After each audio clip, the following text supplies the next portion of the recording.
in this case was 5 times 10 to the negative 14, or 5 times 10 to the 14.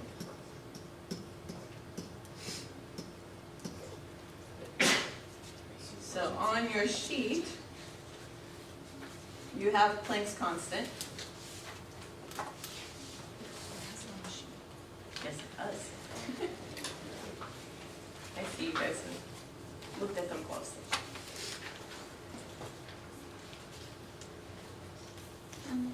So in this case, you would use the kcals per mole. Do you see it? Under quantum chemistry. So you'd use the second one. Questions on this? You need more time? More writing time?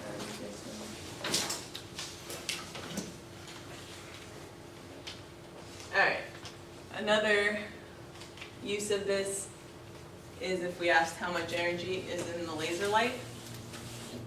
So here's our equation, we have E equals HV. In this case, they're using the other Planck's constant.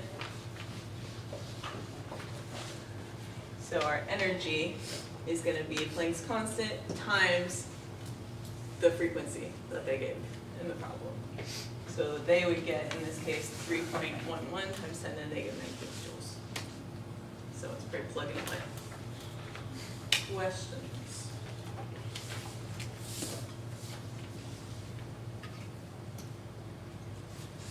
All right. Now we have calculating wavelength, frequency, and the speed of light. Our equation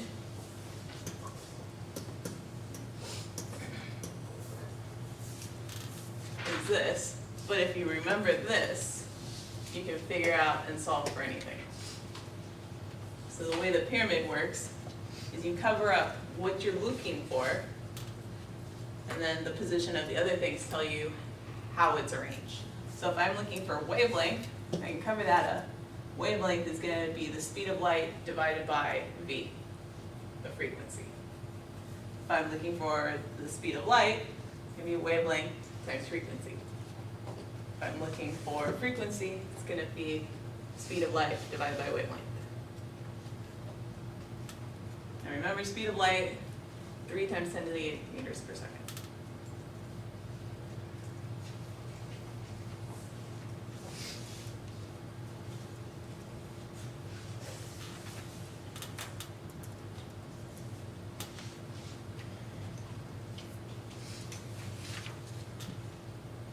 Any questions? All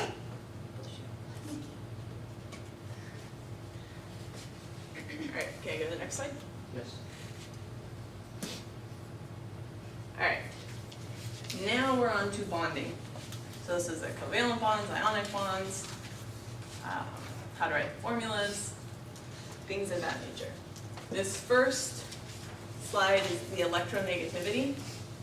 So you need to know the trend for electronegativity. In other words, where's the most electronegative atom and where's the least electronegative atom? Where is the most electronegative atom? It is fluorine. And the least electronegative atom? Yep. So it increases this way and decreases going down. Most electronegative is fluorine, least as well. Francium. Say again? Francium. Fr. Opposite, yes. So it increases over and up? Like to the right and up? Or did it just kind of increase? So it increases diagonal? this way. It decreases down. Increases this way. Decreases going down. Yeah. After electronegativity. Yeah.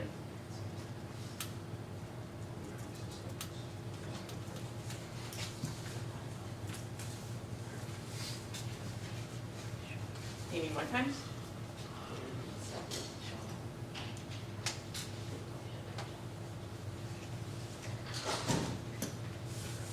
All right, you're also going to need to know the separate theory bond angles, the shapes of some of the common atoms, how to do Lewis structures, things of that nature.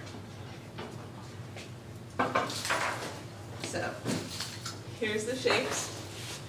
Remember when you use this, electron domains is just any set of something coming off it. So whether it be 2 electron pairs, like unpaired electrons, 2 bonded pairs, and 1 pair of unbonded electrons, those all count in the number of electron domains.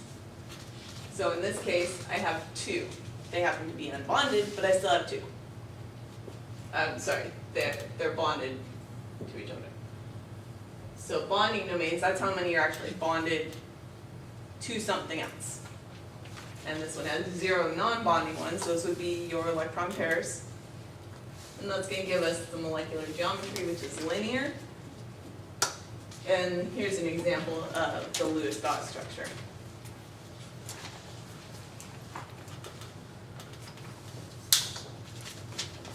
So when we go for water, if you draw the Lewis structure, you're going to have hydrogens, oxygen, and then a lone pair, but you're going to have one more lone pair, right?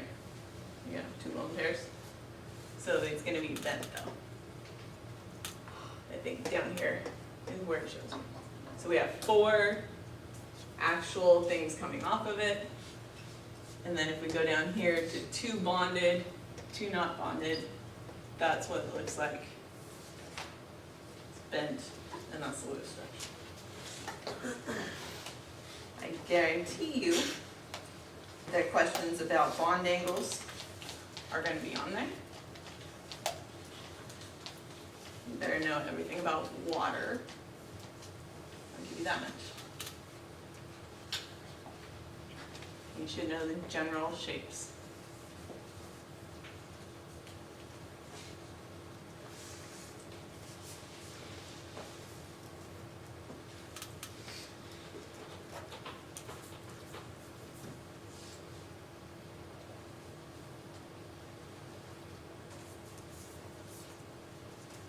Okay, move on to the next slide.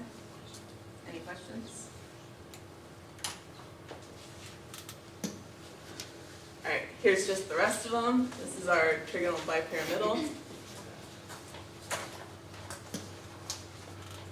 And now on to the different types of bonds. So we have ionic bonds, which are metal and a nonmetal.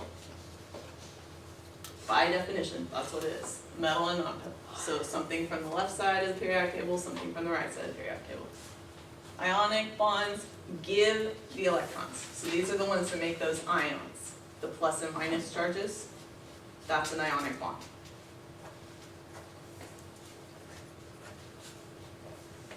Over here are metallic. That's just metal. So if I add aluminum metal, it would be a metallic bond because it just bonds to itself in the kind of crystalline structure that metals make. And then we have simple covalent. Covalent's a non-metal and a non-metal. That's what makes like non-polar liquids. Those are the ones that we name with the di, tri, tetra, etc.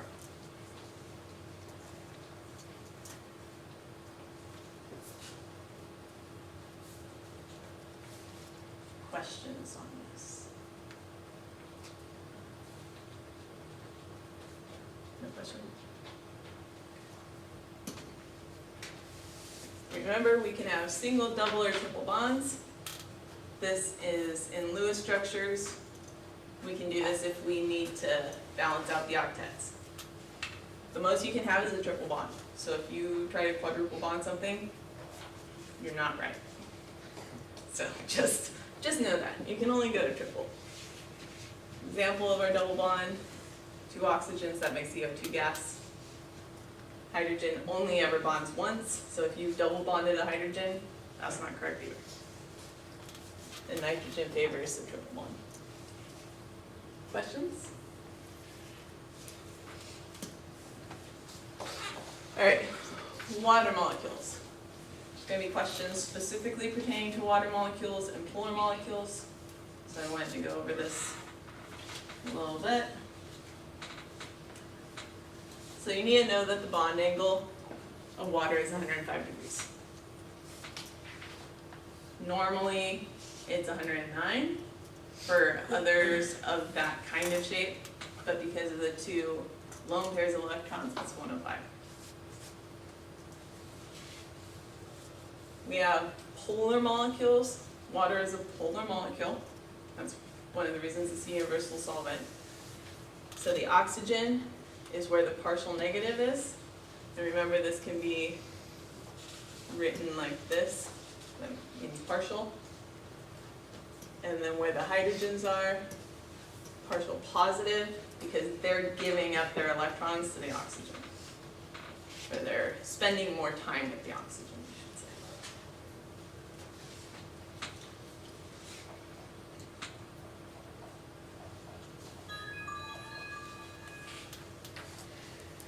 How many unshared electrons does a water molecule have?